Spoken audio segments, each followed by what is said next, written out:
How to fix Instagram stories not deleting. Hello guys, in this short tutorial I'm gonna show you how to fix Instagram stories not deleting in less than 1 minute. So all what you have to do is very simple. Just open the settings page on your phone and then go to the wireless and networks and then turn on the airplane mode and disable it again. Go back, click on apps, go to apps, and here on this page you will find all the apps that you have on your phone.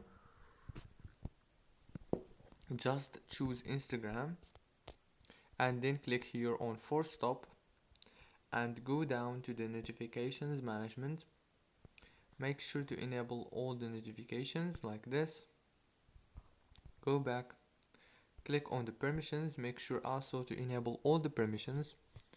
Go back, and the last thing you have to do is click on data usage and make sure to enable all the network access options.